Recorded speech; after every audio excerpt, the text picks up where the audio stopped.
I will, like most of you, never forget the morning of September 1st, 2013.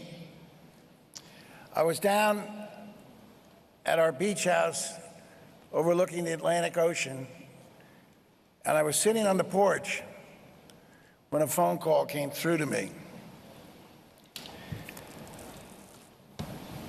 It was a beautiful day, much like September 11, 2001 was a beautiful day in New York, New Jersey, and Pennsylvania.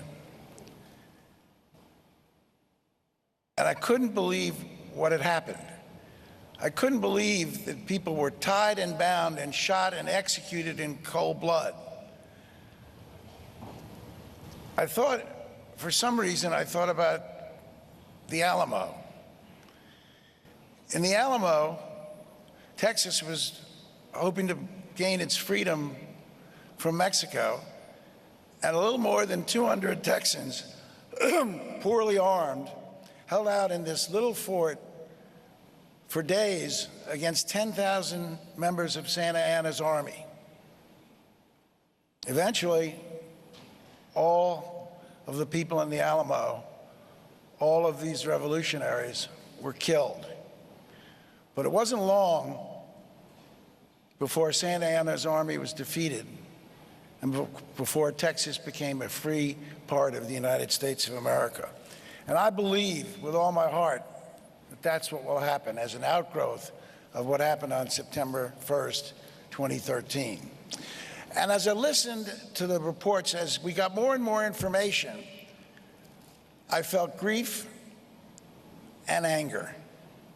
Anger because our country had caused this by failing to live up to the promises we made, by failing to do what America had always done in the past, and that was be the protector of people who were fighting for liberty and freedom and decency. We had made an explicit promise, and we failed to live up to that promise. We failed to live up to it 6 times. This was the 6th attack in which members of the original Camp Ashraf were killed. We did nothing other than protest in the first 5. We called for an independent investigation, but there never was an independent investigation, and we never forced there to be. We actually sat in a room with Martin Kobler and negotiated an agreement, a memorandum of understanding about what the conditions would be in Ashraf. And Ashraf was going to be a temporary transit facility, a temporary transit facility. Let the record show that not one of those promises has been kept. Not one promise about the conditions at Ashraf, not one promise about the temporary transit facility, not one single promise has been kept. And Governor Ridge read you part of the letter that we all wrote and signed. It was our second letter to President Obama. And I suggested to the group that we send the same letter to the president every week until something's done. The United States has failed. As proud as I am of being an American, when I listen to General Shelton and Governor Ridge and General Mukasey and the others and Senator Torselli, as proud as I am that we have fought like the Dickens to try to get this done, I'm ashamed of what our government has failed to do.